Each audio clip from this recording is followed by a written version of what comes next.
welcome to the Astranti strategic analysis video for the November 2018 strategic case study on pharmaceutical manufacturer Novak. So as we know already, this organization operates in the pharmaceutical industry, and the pharmaceutical industry is the focus for this particular case study. I'm sure it's something that you're very familiar with. Perhaps you have used medication in the past, be that prescription medicine or simply paracetamol and painkillers just bought in a local supermarket.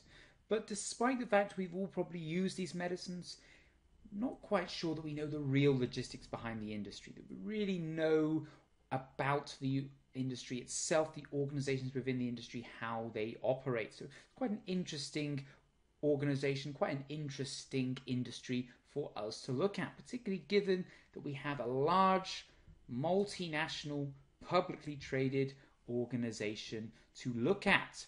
So let's discuss how we are going to analyze the organization. We're going to look at using the strategic analysis rational model.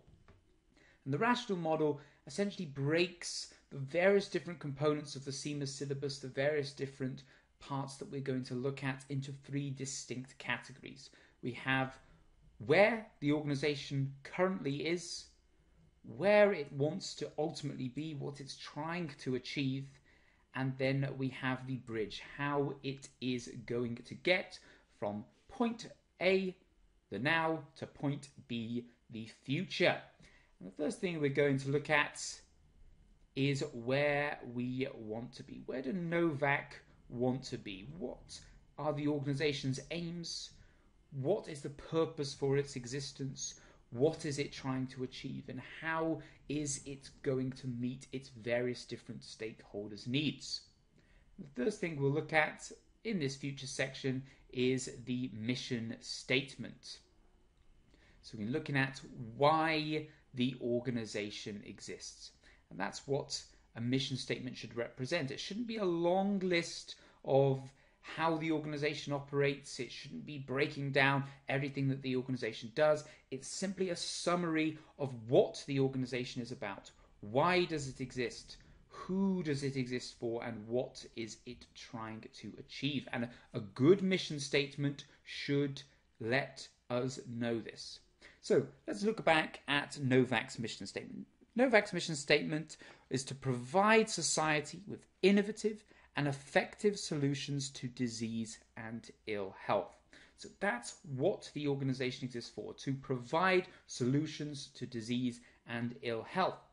And what we can do is look at the various different components of a good mission statement, which were set out in Campbell's mission statements, to analyze how effective this is as a mission statement. Does it really convey what Novak is about?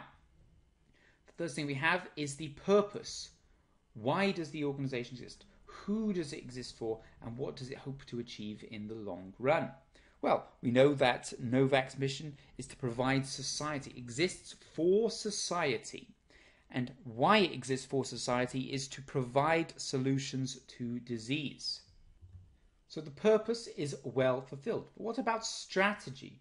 How is the organization going to compete? What about values? What does the organization stand for? Well, the other component of the mission statement was to use innovative and effective solutions. So it's competing by being innovative. It's competing by being effective.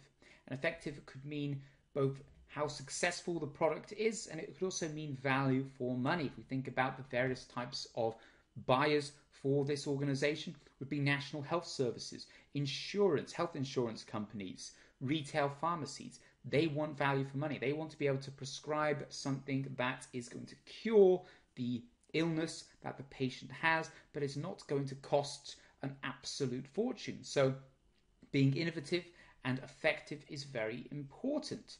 And obviously we know that they compete in the pharmacy markets. And they currently compete in the prescription-only category. They do not compete in the general sales line. They do not compete in the over-the-counter medicine line, which we know from the pre-scene is quite lucrative. Companies like Horta, companies like Trend and Trend have seen vast quantities of revenue from these fields, but it's not something that Novak currently operates in. And it could be the reason why it doesn't operate in those markets is because it exists to provide society with disease solutions. And disease solutions and substantial illnesses are not going to be cured by medicines that you buy in the supermarket over the counter. These are very much your painkillers, headaches, cold medicine, things like that. So one of the reasons why the organization perhaps doesn't compete in the over-the-counter market is because it doesn't tie in with its overall strategy to provide society with disease solutions. And it's very important that an organization doesn't stray too far from its purpose, because as I've summarized for you here, without a strong mission statement and without adhering to your mission statement, it can lead to a lack of purpose and a lack of strategic direction. If we're investing too much money into projects that don't go towards achieving our ultimate aim of providing society with disease solutions, we may end up without a clear direction. And if we're going down too many different paths at once, we'll never get anywhere. And so purpose, strategy, and values are quite well illustrated by that mission statement. And the final one is policies. Now, policies aren't generally in the mission statement. It's more to do with how people within your organization are expected to act so that you do meet your mission statement. The values, the strategy, the purpose of the organization, how you install that mentality onto your employees. And a good example here from the pharmaceutical world actually is the organization Johnson & Johnson. And Johnson & Johnson has what is known as the J&J Credo. And the J&J Credo is a few paragraphs of talking about how people in the organization are expected to adhere to the values of the organization. Then it talks about the values of the organization, how it's to provide a help to society, how it's to provide a return to shareholders, to be profitable, to be sustainable. And if you walk into the J&J offices, they have a copy of their credo blown up in huge letters over the reception. And so everyone who walks into that building can see the credo day in, day out. And it's the job of the managers, it's the job of the board to install that throughout the organization, to ensure that you hire people with the same values as your company. So that's looking at where the organization wants to ultimately be, what it is trying to achieve. These are very noble, very good goals. But how are we going to measure how well we are going about achieving them? Well, that's what we're going to look at in the next slide. Look at measuring performance. There's no indication at the moment that the balanced scorecard is used in Novak, but it would be a very good way of analyzing the organization, because the great thing about the balanced scorecard is that it looks at lots of various different ways to appraise the organization. This can work when looking at the organization as a whole, or it can work when looking at individual departments, individual managers, appraising them on a number of different factors. So we're not just focusing too much on the profit, because whilst profit is very important for a profit-making organization, it's important to provide a sizable return to shareholders. That's not what Novak is all about. Novak is about providing society with effective solutions to disease and ill health. So let's look at the 4 different factors. We have the financial perspective, looking at how profitable the organization is, how useful the organization is with regards to its use of its investment, how good it is at returning a return to its shareholders. The internal perspective, looking at the internal operations, the efficiency of operations. The more efficiently the organization is running, the better use of resources. The learning perspective, very important in this industry, an industry of this nature, because a lot of it is down to things like patents and intellectual property and intangible assets. So looking at ways in which they can produce new products, new effective medicines, getting approvals for those medicines, getting extensions because they are orphan diseases or because they have modified the compound in some way to make it more effective as a product. These are all things that the organization should be striving to achieve. So another few things that were important here, just general innovations. The organization said in its values that it was committed to producing innovative new products, and also that it was committed to using the best technology available to ensure that it's streamlining the testing process, because safety of consumers was paramount. And finally, the customer perspective.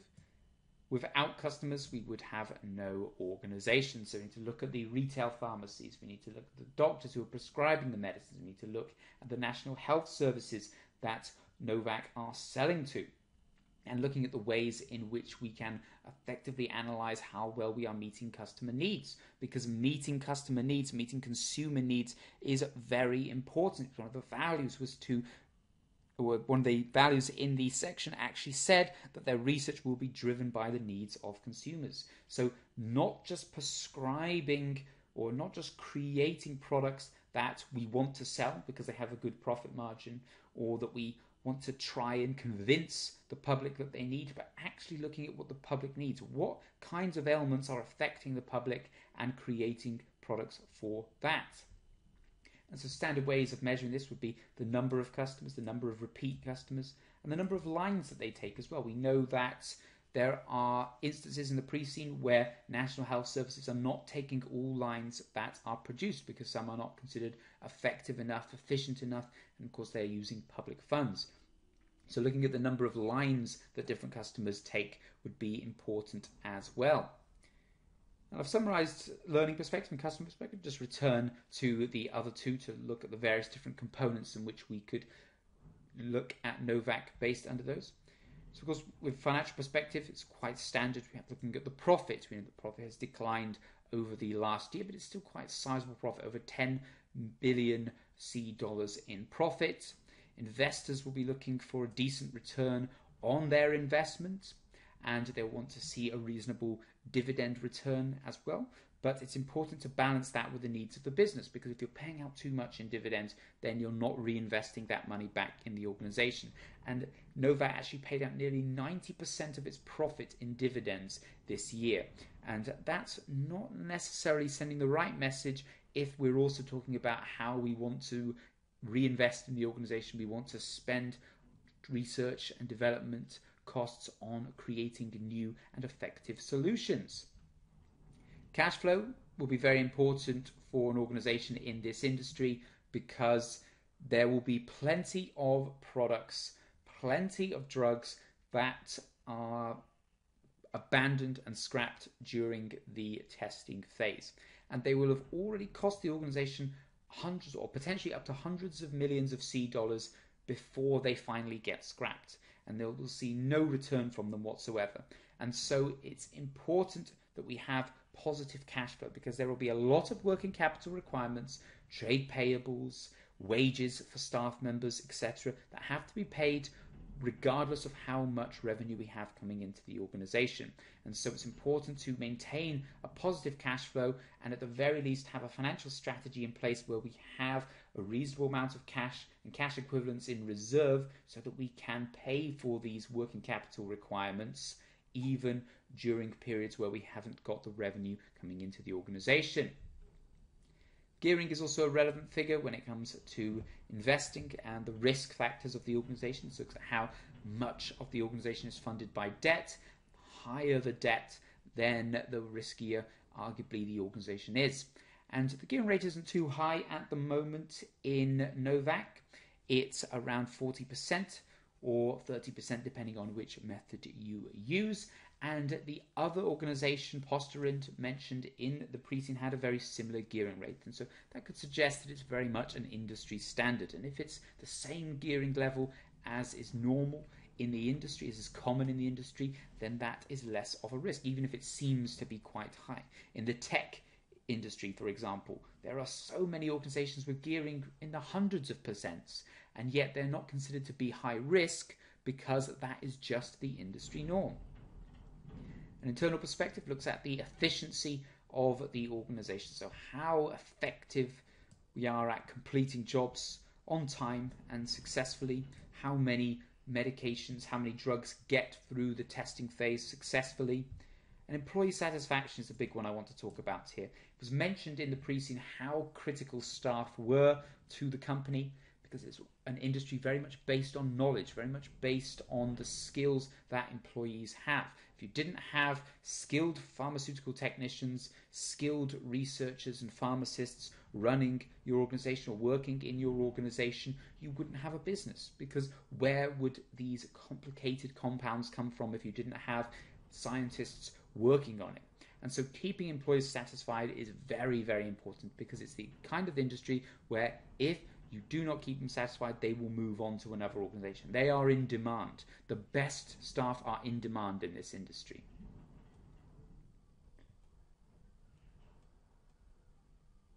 So the next section relates to governance.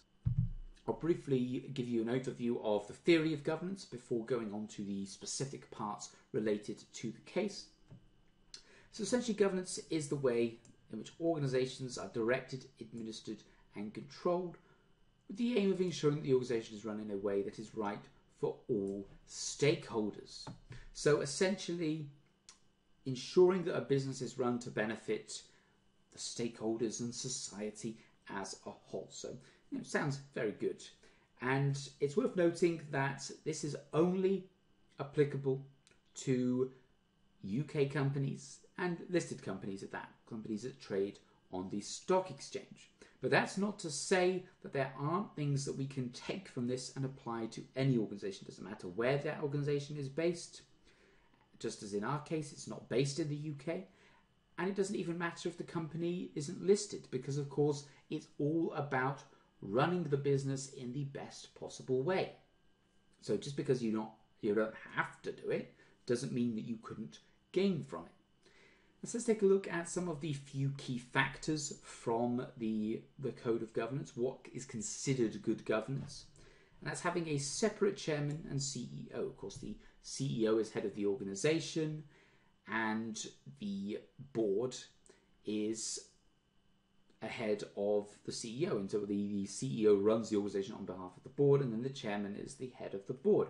So if you had a situation where the same person was the chairman and the CEO, they might be setting themselves targets they know they'll be able to achieve. So they're not pushing the company, trying to get the most out of the company, trying to achieve its potential. The chairman is just setting themselves easy targets that they know they'll be able to achieve so they can get their bonuses. Independent non-executive directors. These are people who are not employed by the organization. They sit on the board to, in a sense, act as the control for the executive directors, to ensure that the executive directors are running the organization in a way that is beneficial for stakeholders and not for themselves. This, of course, it goes some way to removing the issues caused with the agency problem. Now, agency problem is essentially where directors are running the organization on behalf of the shareholders. Now, the shareholders own the company, the directors don't, but the directors are in charge of the company. So the directors perhaps aren't necessarily interested in the long-term viability of the organization. They perhaps are more interested in their short-term gains. So they may leverage long-term sustainability, long-term growth for short successes, small successes, so that they can boost the share price of the organization, so that they can boost the dividends paid out to the shareholders and get their bonuses and move on. And so that's the point of the non-executive directors. Non-executive directors also need to be people who are skilled, knowledgeable, not just any old person. They need to know whether what the executive directors are doing is right or wrong, and they have to be firm as well. There's a tendency for independent NEDs to not rock the boat because they're paid quite a handsome stipend for doing it. It's only a few days a year job, and so a lot of them don't bother doing it, or don't bother sort of standing up, rocking the boat, where of course they have to. That is their job. And one of the main jobs for the NEDs is to sit on the Audit, Nomination and Remuneration Committees. Now, these are 3 different committees that in a sense, the essence of what governance is, ensuring that everything is done fairly and ethically. That's the audit committee, ensuring that executive directors are not using company funds to fund business trips and golf trips that the shareholders wouldn't approve of. For example, if an executive director is taking a client to Dubai for 2 weeks to discuss a business opportunity on the company's dime in a 5-star hotel, well, it could have just been a couple of hours meeting at the company's office. That would have been enough. Yet they chose to go on holiday for 2 weeks in a 5-star hotel. That's not an effective, efficient, correct use of company money, and that's the kind of thing that the audit committee is responsible for stopping. The nomination committee are in charge of selecting people to sit on the board, selecting the executive directors. And this to ensure that the chairman or the CEO doesn't simply bring their son or their daughter or their husband or their wife on board to the company to earn extra money for the family, to give them an opportunity. No, it needs to be someone who is right for the job, someone who is experienced, someone who has knowledge in the industry, and generally someone who is not related to other members of the board, because this of course affects their independence, this affects their ability to think, and perhaps increase the chance of them being biased. And remuneration committees as well. This is the committee responsible for deciding the pay on the directors. And this is because directors' pay and this directors has to be disclosed to the public, and so of course it's important to come across with to come out with a fair level of payment. If the company that you work for is not doing so well, it made X million in losses and it's got to lay off employees, but then it's also found out that the director had a £40 million bonus this year, which was a 20% increase on last year's, then people are going to think, well, why? Why is that director getting a bonus, a raise, when the company has done worse this year than it did last year? The company didn't meet any of its targets. It was supposed to be trying to break even this year, and it made millions in losses, yet you've given the director a bigger bonus than you even did last year. That's the kind of thing that will really frustrate the public, turn the public against the organisation, turn the shareholders against the organisation, turn the other stakeholders, such as the employees, against the organisation. And that is what governance tries to overcome. It's also worth pointing out that governance has a risk management focus, particularly with regards to the audit committee. So the audit committee is often in charge of creating things like risk registers and other things like that ensure that risks are being dealt with. Because it's one thing to identify risks, it's another to actively go about mitigating the impact of those risks. And that's one of the values of corporate governance. Financial reporting and control, also very important, ensuring that all the statements are done as per the laws of the particular country in which the organisation operates in, ensuring that directors have all the information they need, because of course they can't really be judged on their decision making if they aren't given the amount of information given. So this system is to ensure that all executive directors are provided with all the information that they need to facilitate good decision making. And with regards to decision making, that all directors are involved in it. And this means even if it means taking, something as simple as a show of hands, just ensuring that everyone is involved. Often, in certain situations, if you've got, say, founders of the company still sitting on the board, the founders are very powerful. Everyone agrees with what the founder says. And that's against governance. The whole point of a board is that there is a consensus amongst a group of people rather than one person making all the decisions. So if that isn't happening, if one person or two people or half the board are far too powerful, then that goes against the point of a board and thus against the point of good corporate governance. And regular meetings with both institutional shareholders and all shareholders at the annual general meeting. Institutional shareholders, of course, being things like your pension schemes and big stakeholders, big shareholders like that. And it's important that we do this because of the fact that they have a lot of money invested within the organisation. If they were to take their money out of the organisation, it could cause a lot of problems with the market because the share price might drop, as people may be thinking that there's something wrong with the organisation or it's on the decline because this major institutional shareholder has decided to take their money out of it.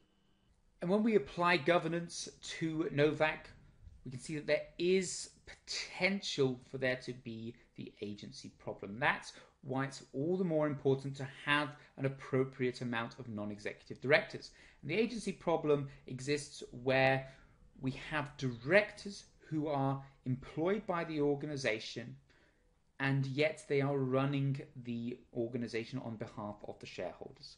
So the shareholders want a sizable return, they want long-term sustainability, but we have directors who perhaps may be in it for themselves. If their pay is based off of bonuses, based off of improving short-term profitability, they may leverage the long-term sustainability in favour of those short-term profits.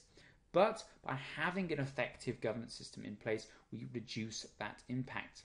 And a lot of the directors working in the organisation do have a lot of the relevant skills in place to work in this industry. Some of them have worked in the industry before, some of them have worked at Novak before.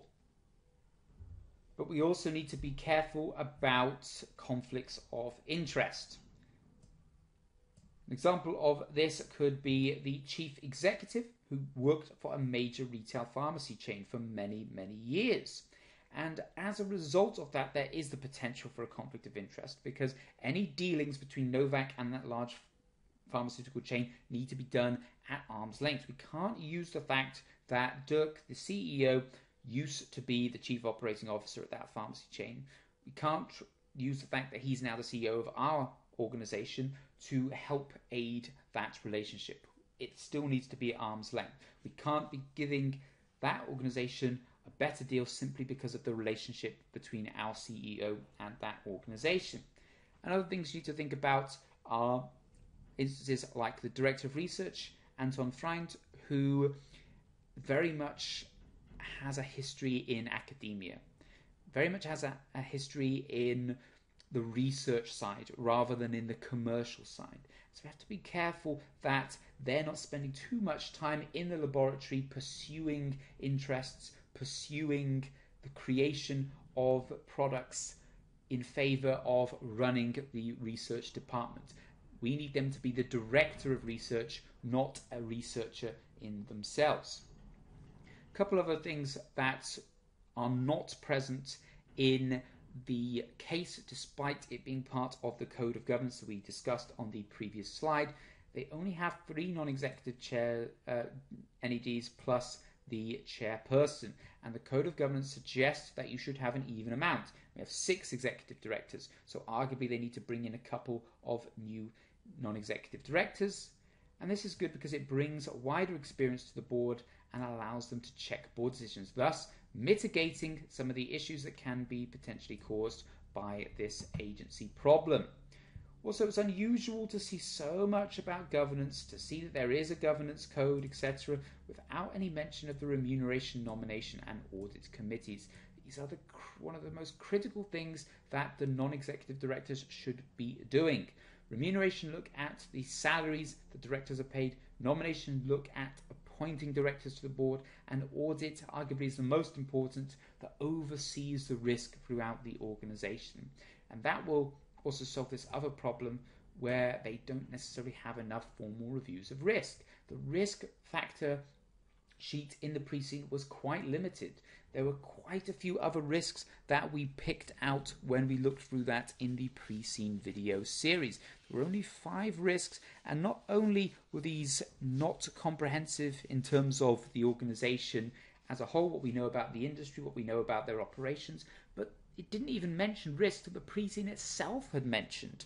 And there were things like litigation risk, things like foreign exchange risks, patent expiring risks that weren't mentioned in the pre-scene. And if they're not mentioned in the risk report, it's less likely that the company will be as attentive to them. And also there was no mention of the annual general meeting, which as a public organisation, they are bound to hold at least once a year. That's providing that the Cronlund Code of Governance is similar in scope and similar in nature to the UK Code of Governance. So there are quite a few governance issues that they perhaps aren't adhering to as well as they should do, which is quite important given the importance of governance, given the fact that we know that there is a code of governance in the fictional world that this pre-scene is set in, and also that they are a public organisation and thus should be expected to adhere to that code of governance. So thank you for watching this video. I hope you have enjoyed it and more importantly you have found it useful. I'd like to finish by just telling you a few things about the products that we produce here at Astranti and the ones that are part of our course. So these materials can all be purchased as part of the course or purchased individually. So we have our study text. We have 3 study texts for all the objective test exams. So 3 study texts for E1, P1, F2, F3, etc. But we also have the study text specifically for the case study exams, split into 2 parts. The first is about how to approach the exam, how to analyze the information, how to plan your answers, how to write your answers, and also the second part, which looks at the key theories from the objective test levels that are relevant to the particular case study. So if you are looking at P2, F2, E2 for the management exam, F3, P3, E3 for the strategic case study exam, and so on. We have our course videos, which look at how to plan your answers, how to manage your time effectively. These are the key reasons why people fail the exam. We have our pre-scene analysis, which looks at the pre-scene in a lot of depth, applies key information to that, and also concludes with the strategic analysis, where we look at the various different models in the CIMA syllabus and apply them to the case, and also the top 10 most likely issues to arise in your exam. Generally, we have a 70 to 80% accuracy rate on our top 10 issues.